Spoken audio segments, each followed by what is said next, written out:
વિગતવાર જોઈશું। વાત કરીએ એક મહત્વના સમાચાર વિશે। મહત્વના સમાચાર મળી રહ્યા છે તો ભારતીય શેર બજારમાં મોટો ઉછાળો નોંધાયો છે। શેર બજારમાં મોટો ઉછાળો નોંધાયો છે, જેમાં સેન્સેક્સમાં 900 પોઈન્ટથી વધુનો ઉછાળો જોવા મળી રહ્યો છે। સેન્સેક્સમાં ઉછાળો નોંધાયો છે। સેન્સેક્સે 81,500ની સપાટી ઉડાવી છે। રોકાણકારોમાં ખુશીનો માહોલ જોવા મળી રહ્યો છે। નિફ્ટીમાં 300 પોઈન્ટથી વધુનો ઉછાળો નોંધાયો છે। સેન્સેક્સ અને નિફ્ટી બંનેમાં ઉછાળો નોંધાયો છે। ભારતીય શેર બજારમાં મોટો ઉછાળો જોવા મળી રહ્યો છે, જેના કારણે રોકાણકારોમાં ખુશીનો માહોલ પણ જોવા મળી રહ્યો છે। સેન્સેક્સ નિફ્ટી બંનેમાં ઉછાળો નોંધાયો। સેન્સેક્સમાં 900 પોઈન્ટથી વધુનો ઉછાળો નોંધાયો છે।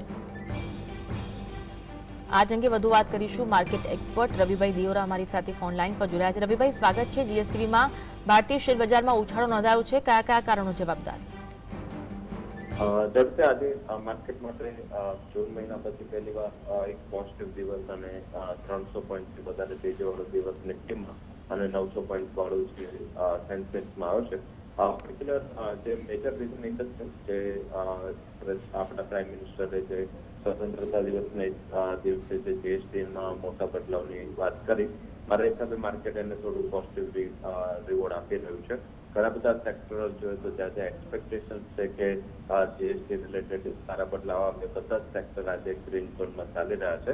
ઓટો સેક્ટર છે સારો એક લીડ કરી છે, કારણ કે ફેસ્ટિવિટી નજીક છે અને એ ઉપરાંત જ્યાં અત્યારે રેટ કટની જો અહીંયા આશા છે તો એના હિસાબે ઓટો સેક્ટર સારું ચાલી રહ્યું છે।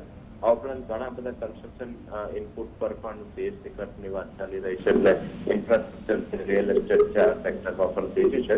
અને last but not least I think FMCG, કારણ કે ત્યાં પણ અત્યારે માર્કેટ સારી ઉમ્મીદ લગાવીને બેસી રહ્યું છે અને ઘણું બધું અંડર પરફોર્મન્સ થઈ હતું।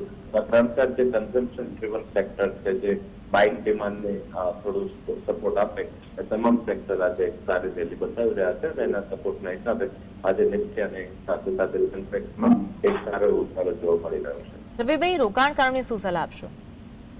અમારા હિસાબે ગ્લોબલ ઇવેન્ટ થોડા હજી પણ ધ્યાનમાં રાખવા જેવું છે। જે આજે સાંજે યુએસ, યુક્રેન અને યુરોપ વચ્ચેની જે મીટિંગ છે એના આઉટકમ ખાસ ઇમ્પોર્ટન્ટ રહેશે। હાલાકી રોકાણકારો જે પણ આજે જીએસટીના રિલેટેડ હોપ છે ત્યાં થોડું જો ઘટાડો મળે છે, મારા હિસાબે ખરીદીને તરીકે જોવું જોઈએ, કારણ કે ઘણું મોટું સેન્ટિમેન્ટ બુસ્ટર રહેશે અને આ રિફોર્મ આગળ જતા થોડું હોપ રહેશે, એક્સપેક્ટેશન માર્કેટની રહેશે અને જ્યાં સુધી અનાઉન્સમેન્ટ નહીં આવે ત્યાં સુધી દેખાડ્યું છે માર્કેટના સેન્ટિમેન્ટ માટે સારું બુસ્ટર છે। તો એકાદ દિવસ હવે આઈ થિંક આટલું સારા ઉછાળા થોડી ઓટો છે, રિયલ એસ્ટેટ છે, એ થોડી એક બે દિવસ ના જુઓ, બટ ઘટાડો આવે છે મારા હિસાબે શોર્ટ કવરિંગ ઇન્ડેક્સમાં ખરીદારી કરવી જોઈએ। અને જ્યાં જ્યાં સારો નફો મળી રહ્યો છે, જે ટ્રેડર મિત્રો છે એ લોકો તો ડેફિનેટલી આઈ થિંક અહીંયા પ્રોફિટ બુકિંગનો પણ વિચાર આગળ વધશે। જી, આભાર રવિભાઈ, જીએસટીવી સાથે જોડાવા માટે।